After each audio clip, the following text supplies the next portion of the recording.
purpose does the gentleman from Texas rise? Move strike last word. Gentleman is recognized for 5 minutes. Thank you, Mr. Chairman. Mr. Chairman, as has been spoken earlier, the Endangered Species Act is broken. What began as a tool to help scientists protect vulnerable populations of endangered animals and plants has metastasized into an economic straitjacket from which there is no relief. To illustrate my point, I'd like to share the stories of two species that make their home in West Texas: the Concho water snake and the Dune Sage Brush Lizard. The Concho water snake was first listed as threatened on September 3rd, 1986. Since that time, the citizens of Texas have spent millions of dollars complying with federal mandates, performing surveys, generally advancing the knowledge of the snake's biology far beyond that which existed when the snake was first listed in '86. Today, there's little question that the snake's population is stable and exists in far greater numbers than during the original listing. Because of this research, the service proposed delisting the snake on July the 8th, 2008. This delisting should be a victory for the service and the supporters of the Endangered Species Act. Instead, it has collapsed into a maddening, saddening caricature of endless government bureaucracy. During federally mandated 10-year study of the snake, researchers caught and released 9,000 individual snakes. The data collected was the basis for the Texas Fish and Wildlife Commission decision to remove the snake from their threatened species list in August 2008. At that time, Fish and Wildlife declined to delist the species, instead requesting an additional population viability study to be conducted with, of course, updated data. 8 years later, in July of '08, the service finally issued a formal delisting proposal, after which has been exhaustive, thorough, and detailed review of all the best available science. Unfortunately, as of today, the service still has not completed action on its own proposal. Today, to the best of my knowledge, the final delisting rule is hung up somewhere with the lawyers in the solicitor's office of Fish and Wildlife. It's inexcusable that this snake persists on the endangered species list. Its continued inclusion on the list represents a significant commitment of federal, state, and local tax dollars. At a time when our financial commitments are under a strain at every level of government, dollars are wasted because of the failure of Fish and Wildlife to make a final decision on their own recommendation. But beyond the dollars wasted while protecting a species that the service supports delisting, I'm more concerned about the long-term impact this non-decision has on the public's trust in our federal government.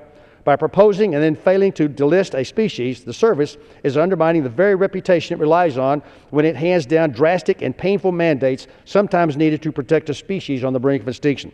The Dune Sage Brush Lizard is just one such species whose protection will require the service to demand significant and costly compliance measures from the landowners and communities where this lizard exists. Unfortunately, it's also a species that has paltry amount of science behind the support of its listing. In Texas, there are but a handful of places that anyone has looked for the lizard, and the service is unable to answer basic questions as to how many lizards exist today, how many are needed to support a viable population of these lizards. This might not stir up much trouble, except the Dune Sagebrush Lizard lives above one of the most productive oil and gas producing basins in the lower 48. Its inclusion on the endangered species list would dramatically curtail oil and gas exploration across this vast patch of the Permian Basin, until the Fish and Wildlife Service decides on how best to proceed several years from now. The oil produced on this land provides a livelihood for hundreds of thousands of Texas families, millions of dollars of support for the Texas University and public school students, and most importantly, it's used by energy by the millions of Americans. The Fish and Wildlife Service has proposed closing this land to development based on too little science and too little concern for the economic consequences. I believe that the interminable delay in delisting the Concho water snake and the paltry science behind listing of the Dune Sage Brush Lizard is damaging the service's credibility as an honest steward of the powers its agents are entrusted with. Fair or not, the Endangered Species Act, as implemented by Fish and Wildlife, is viewed in my district as little more than a cudgel to beat up disfavored industries, in large part because the science is often shoddy, species are rarely delisted, and the mandates continue in perpetuity.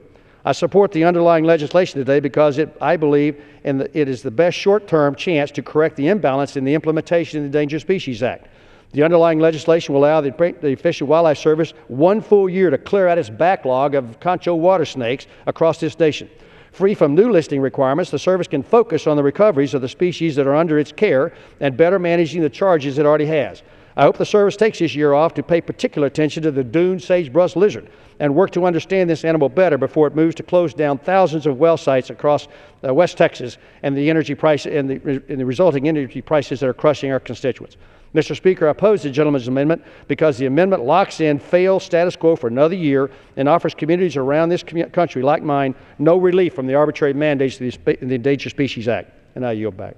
Gentleman yields back. For what purpose does the gentleman